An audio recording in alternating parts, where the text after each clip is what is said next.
Yesterday felt less like an election and more like a tectonic shift. Zohran Mamdani didn't just win New York, he flipped it upside down and shook the coins out of its pockets. And the moment he stepped to the mic, you could feel that this wasn't a victory lap. It was an opening salvo. Within hours, Trump chimed in with 4 ominous words, and so it begins, and drew a big bright line, which leaves the rest of us staring at a collision course, a radical new blueprint for America's biggest city on one side and a former president on the other, promising there will be no quiet transfer of vision. So let's dig in what Zoran really revealed, why Trump responded instantly, and why this fight matters to you far beyond the 5 boroughs. For months, Zoran campaigned like the world's calmest thunderstorm. Soft-spoken, policy forward. The neighbor who waters his plants, brings back your package, then mentions, almost shyly, that he's a democratic socialist. He talked about working families with a measured tone and framed his ideology like a graduate seminar, rigorous but harmless. Then came the victory speech. The smile stayed, but the gloves came off. Instead of trimming the hedges, he proposed moving the house, replanting the street, and letting ivy reclaim the roof. Not repair capitalism, but replace the conditions that create it.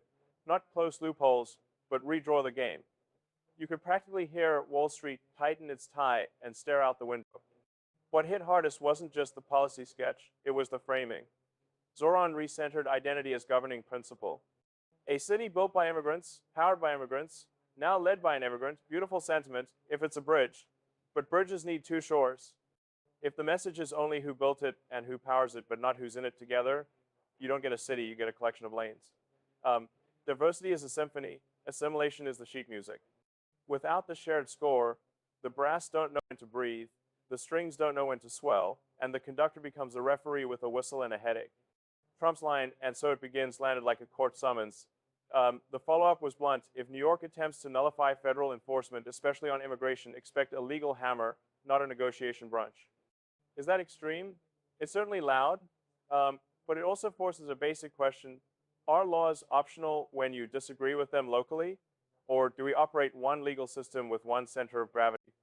Because if a city can say, not here, not today, to one category, there's a mayor somewhere ready to say it, to taxes, to federal court orders, to whatever their base hates before breakfast. This is an argument about kindness, it's an argument about cohesion. But none of this makes sense unless you trace the fuse back to the powder. Why did Zoran's message resonate? Because the economy feels like a treadmill with a mischievous technician. People hit their 30s and 40s still renting, watching down payments recede like mirages, wages jog, housing sprints, student loans hang around like college roommates who never moved out. Credit card balances morph from bridge to anchor. It's not a vibes problem, it's an arithmetic one. When someone stands up and says, the system is rigged and I will dismantle the rigging, ears open. Desperation is a great recruiter. The danger is that it's also a terrible policy analyst. Here's the uncomfortable truth. Our problem isn't markets, it's moats. We aren't living in a clean, competitive marketplace. We're stuck in a velvet-roped crony hole where the table's already set and the bill is prepaid by someone else. Bailouts for bad bets, regulations co-authored by the firms they regulate, tax complexity that rewards the well-lawyered, that's not capitalism, that's feudalism with better branding. The cure Zoran prescribes concentrate power in the state, grow the state's remit, and promise guarantees doesn't disinfect corruption, it relocates it. Under cronyism, companies compete for regulators. Under statism, companies compete for ministries. In both cases, the customer steps aside so a permission slip can sit down. Think about how systems actually scale. You can build one central processor that handles everything neat, tidy, hierarchical. It works brilliantly right up until it doesn't, and then everything fails at once. Or you distribute many nodes, decisions at the edges, robust protocols to coordinate. It's messier, it's resilient. That's the difference between a central plan and a market. A planner has a spreadsheet. A market has a million clipboards. The clipboard wins because it's closer to reality. Zoran's vision says the planner can be benevolent and omniscient. Trust us, we'll be fair. But incentives are gravity. Bureaucracies accrete power, not because people are evil, but because institutions are hungry. What begins as we'll guarantee the essentials becomes we'll define the essentials, and then we'll approve the essentials. Innovators stopped asking whether customers would buy this and start asking whether a committee would. Bless it. You don't get abundance that way, you get lines. Now, let's be fair. Zoran's moral argument isn't coming from nowhere. Inequality, unaffordable housing, fragile safety nets, these aren't hallucinations. It's the proposed mechanism that's the problem. You don't cure sclerosis by numbing the patient. You clean the arteries, simplify the code, strip anti-competitive moats, allow faster permitting for building homes and factories, make failure survivable and success reproducible. You don't outlaw wealth creation. You widen the on-ramps and bulldoze the bottlenecks. Where does Trump fit? He's staking out the opposite instinct. Fewer dependencies abroad, stronger borders, faster levers in the executive. If Zoran's tendency is to consolidate domestically, Trump's is to concentrate vertically. Different directions, same hazard, centralization. One says government everywhere, the other says president everywhere. Both expand a single locus of decision making. Both are vulnerable to the next person who sits in the chair. Power behaves like a ratchet. It's very good at clicking forward. It's very bad at clicking back. I get the appeal of certainty. People are tired of pinballing between price spikes and policy whiplash. A strong city hall promising to solve the big and the small feels compassionate. A strong White House promising to shield industry feels protective. But concentration always invoices you later. It sends a bill in innovation you didn't see, in exits you never tracked, in risk-taking you never noticed because it never happened.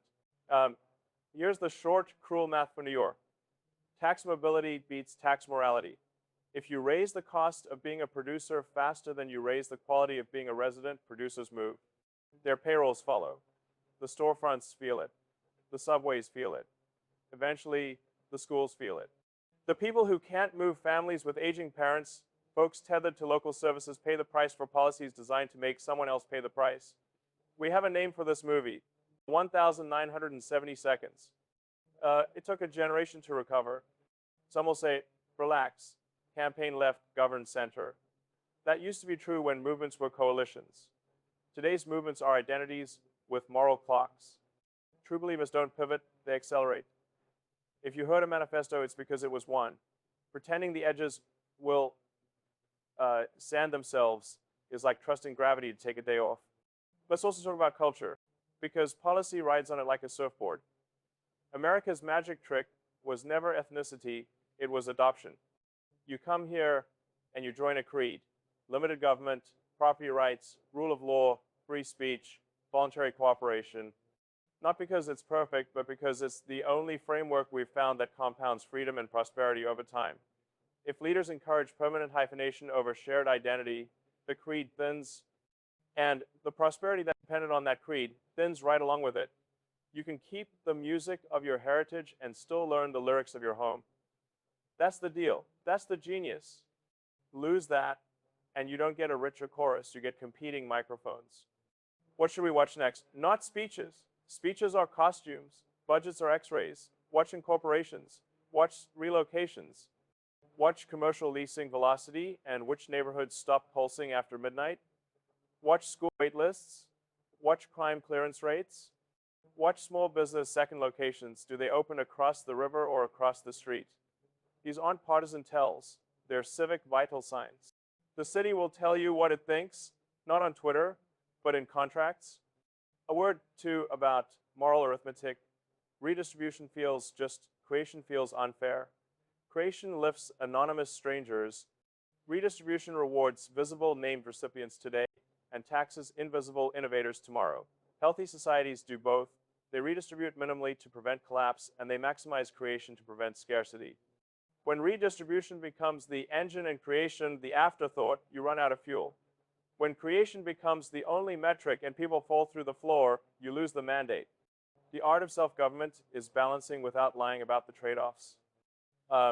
So where do I land? I think Zoran has identified real wounds and is about to apply a tourniquet to a broken arm. I think Trump sees a real threat to cohesion and is about to reach for a sledgehammer to fix a lock. Both, in their own ways, are invitations to concentrate. I'm old-fashioned. I think the way out is broader participation, not broader permission. More builders, faster paths to build, cheaper paths to live near where you work, simpler codes you can read without a lawyer, courts that are quick, cops that are fair, and schools that are ladders instead of lotteries. Government muscular where it must be safety, justice, infrastructure, and scarce where it's tempted to be prices, preferences, permissions. If Zoran delivers abundance without flight, cities coast to coast will copy by sunrise. If he delivers rationing with righteousness, voters will remember the bill longer than the speech. Either way, the rest of us should keep our eyes open and our minds uncaptured. Don't be bullied by anyone who tells you skepticism is bigotry. Don't be seduced by anyone who tells you utopia is a budget line away. Ask the hard questions. Where does the money come from? What leaves when new rules arrive? Who decides specifically by name, and how do we replace them if they fail? Most of all, don't surrender the radical proposition that made this country exceptional, free people, making free choices, solving hard problems together, will outperform any committee of the will meeting over time. It's messier, it's noisier, it's also the only thing that compounds. So here's my ask. Pay attention to what New York does next, not what it says next. Follow the data, not the drama. If you found this breakdown useful, share it with someone who's tempted by the certainty of central plans or the comfort of strongmen. Drop your take below, especially if you've lived through a boom, a bust, or a grand plan that turned into a grand exit. Like and subscribe so we can keep doing this, because the algorithm won't save democracy, but an informed audience just might. This isn't about Zoran or Trump. It's about whether we still believe in ourselves, our capacity to build, to adapt, to care for each other, without handing every lever to a distant desk. Freedom is not neat. It's not equal. It is, however, the only known engine that turns ordinary people into extraordinary builders. If New York remembers that, it will be fine. If it forgets, the rest of America had better be watching.